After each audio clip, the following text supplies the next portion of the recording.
Good afternoon, I'm Jodie Gill and this is your afternoon news fix for Friday the 21st of November.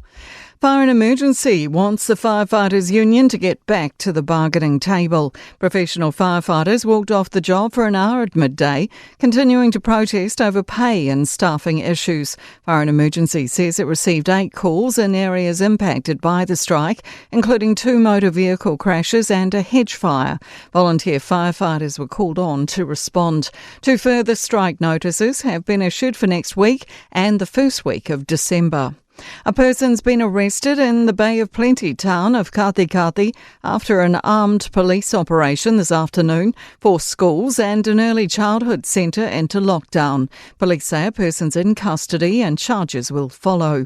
The warehouse is in line for a big fine for selling unsafe toys. The Commerce Commission has charged the warehouse with Fair Trading Act breaches after it sold 12,000 Roo Crew take-apart toys. The toys were advertised with pictures of a baby, despite posing a choking hazard.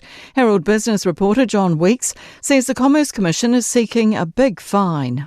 Between $380,000 to $427,000. They say that one interesting thing about this case is just the sheer volume of goods sold.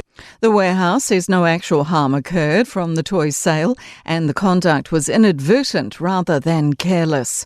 Big bills are looming for early childhood centres dealing with sand products potentially contaminated with asbestos. EC Rainbow and Creastix coloured sand has been recalled alongside 4 Magic Sand products sold at Kmart. The Early Childhood Council says their centres don't use the sand as much as primary schools because they prefer natural sand. Chief Executive Simon Lauber says those affected could have to pay an arm and a leg to get the situation sorted. Some of the estimates have been over $100,000 to replace, carpets and all the soft furnishings.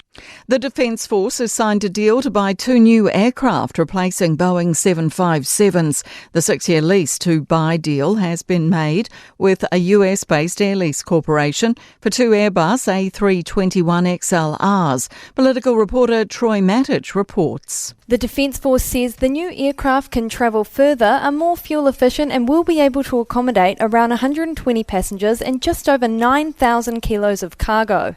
They've been designed to match the current planes, grey with a prominent Kiwi motif. They will be fitted out and ready to operate soon after arrival in 2028. In sport, a double blow for the Wellington Phoenix women, losing midfielders Alyssa Wynnum and Tessel Midark to season-ending ACL injuries. Warriors star and former All Black Roger Tuivasa-Sheck is looking less likely to join rugby's Rebel R360 competition after his manager revealed he's still seeking guarantees from organisers. Ruben Love admits patience hasn't come easy in the All Blacks environment after being named to start just his second test at fullback and play his 5th overall on Sunday morning against Wales in Cardiff. I'm Jodie Gill. That's your latest news fix. We'll be back with the next update tomorrow morning from the Newstalk ZB newsroom.